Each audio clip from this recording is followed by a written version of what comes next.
नमस्कार मित्रों। हम लोग बात कर रहे थे मुगल राजपूत संबंध। देखिए, मुगल राजपूत संबंध दो तरीके से आप लोगों के प्रभावित होंगे। एक वे मुगल राजपूत संबंध है जो आपसे आपके सहयोग पर निर्भर होंगे, और एक वे मुगल राजपूत संबंध है जो आपस में आप लोगों के प्रतिरोध पर निर्भर होंगे। यानी एक राजपूत वे राजपूतों का गुट है जो मुगलों की सहायता करेगा, एक वे राजपूत है जो मुगलों का विरोध करेंगे, अपने आपकी मातृभूमि की स्वतंत्रता के लिए लड़ाई लड़ेंगे। तो दो हमारे पास में गुट बने। तो सीधी सी बात है, मुगल राजपूत संबंध शुरू करने से पहले आपको एक तो ये पता होना चाहिए कि मुगल राजपूत संबंध कितने प्रकार के होंगे। दो भागों में आप लोग बांटेंगे। एक वे गुट होगा जहां आप लोगों के सहयोगात्मक संबंध होंगे, एक वे गुट होगा जहां आपके प्रतिरोधात्मक संबंध होंगे। बात करते हैं सहयोगात्मक संबंध। देखिए, आमेर के राजा ने मुगलों से कोई संघर्ष नहीं किया। जैसे ही अकबर आएगा 1562 में, मैंने आपको बता चुका हूं कि अकबर आएगा तो उसकी अधीनता स्वीकार कर लेगा। भारमल उनकी सेवा करेगा, भारमल का बेटा भगवान दास उनकी सेवा करेगा।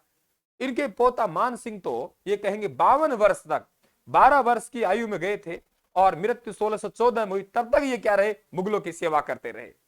दूसरी हम लोग बात करें, आमेर का भगवान दास भारमल हो गया, भगवान दास हो गया मानसिंह प्रथम। तो हम लोग सब डिटेल से पढ़ेंगे अगले पार्ट जो भी आएंगे।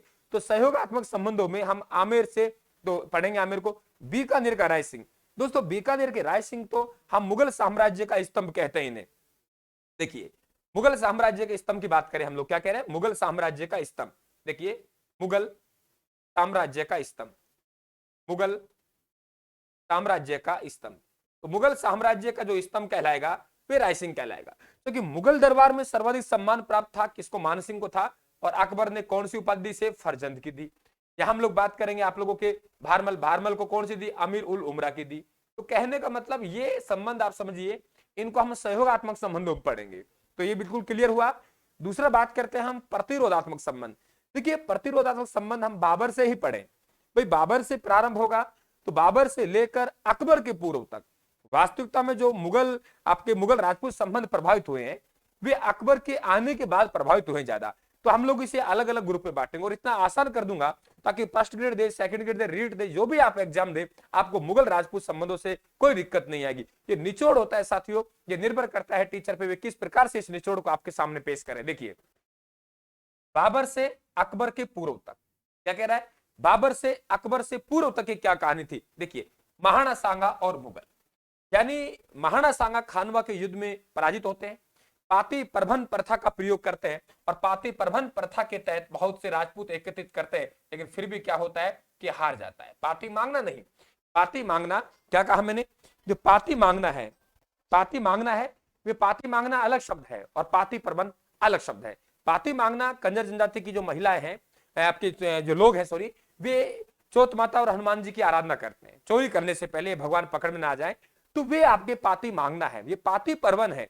युद्ध में शामिल होने के लिए लोगों को, राजा और रावों को एक चिट्ठी भेजी जाती है कि आप आइए, आमंत्रित है, हम किसी विदेशी शक्ति को बाहर भगाना चाहते हैं। तो ये ध्यान रखिए आप लोग, महाराणा सांगा और मुगल। तो यहाँ मुगल साम्राज्य की स्थापना होती है, हिंदुओं का एक बहुत बड़ा संगठन कुचला जाता है और इसके बाद राजपूत लोगों में एकता नहीं रहती है। वे धीरे धीरे अपने आप को सुरक्षित करने के लिए अकबर के समय आएगा तो वे मुगलों के अधीन होने का प्रयास करेंगे, उनसे अपनी बहन बेटियों का विवाह करना चाहेंगे ताकि शांति के साथ जीवन व्यतीत करें। ये ध्यान रखें आप लोग, आपको बताया जाएगा ये वैवाहिक संबंधों के क्या परिणाम रहे, दुष्परिणाम क्या थे, सब बात करेंगे हम लोग। अकबर से राजपूत प्रतिरोध, भाई अकबर ने ठीक है सहयोगात्मक नीति अपनाई। क्या कहा मैंने, सहयोगात्मक क्या अपनाई, नीति अपनाई। तो सहयोगात्मक नीति अपनाई और यहां क्या लोग बात करेंगे हम लोग आप लोगों के कि यहां प्रतिरोधात्मक। देखिए, मारवाड़ से राव चंद्रसेन है, अकबर से संघर्ष करेगा।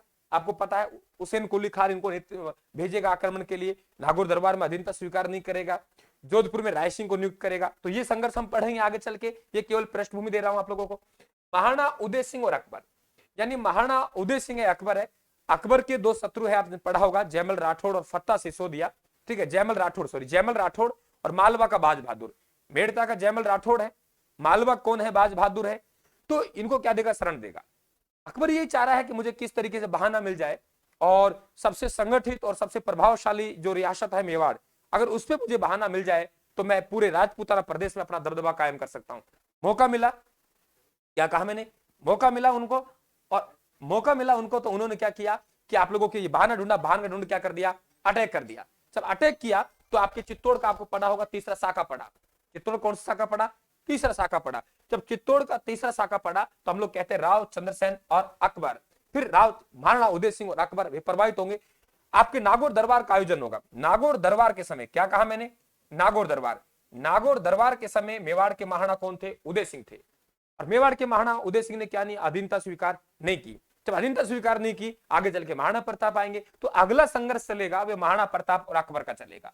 महाराणा प्रताप को अधीन करने की कोशिश कर रहा है, युद्ध लड़ेगा, महाराणा प्रताप अधीन नहीं हो पाता है। उधर अकबर की क्या हो जाता, आपके महाराणा प्रताप जी का निधन हो जाता है, अमर सिंह राजा बनता है। तो ये ध्यान रखिए आप लोग। तो महाराणा प्रताप और अकबर, बात क्लियर हुई।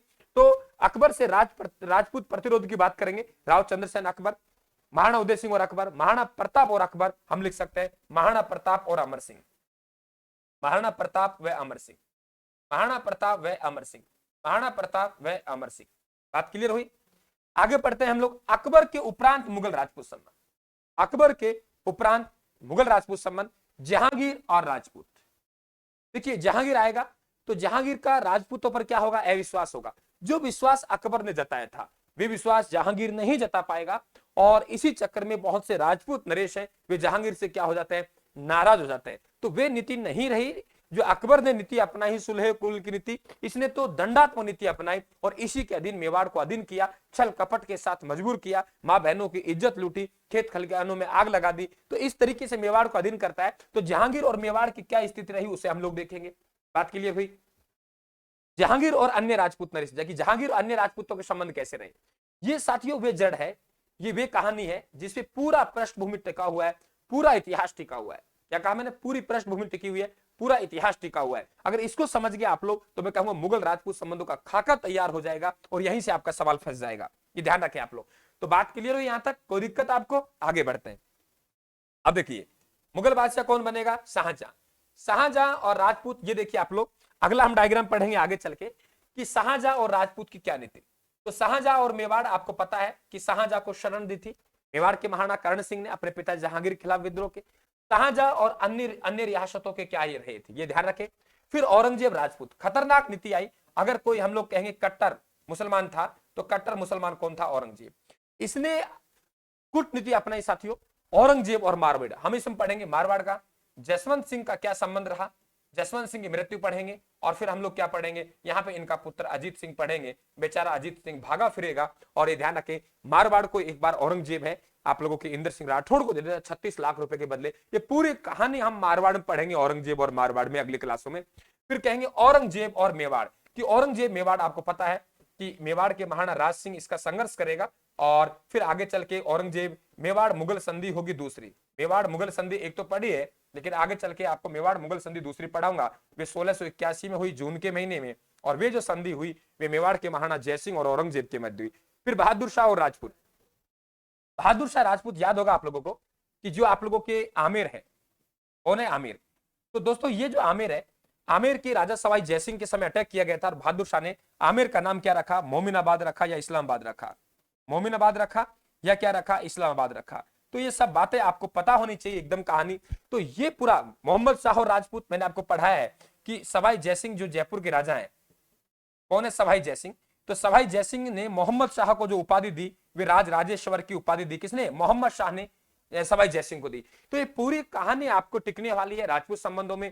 एक एक कड़ी खोल दूंगा अंग्रेज आपके राजपूत मुगल संबंधों में। आप कुछ पढ़ने की आवश्यकता नहीं पड़ेगी साथियों। हमारे चैनल को बराबर सब्सक्राइब कर ले, चैनल को घंटी निशान दबा दें, टेलीग्राम को ज्वाइन कर लें। राजवंशी इतिहास के नाम से मेरी टेलीग्राम फाइल डाली हुई है, उसमें टॉपिक पढ़ना है, पेज वाइज लिखा हुआ है, मुगल राजपूत संबंध और पीडीएफ वहां मिलेगी आपको। धन्यवाद, राम राम साहब, थैंक यू।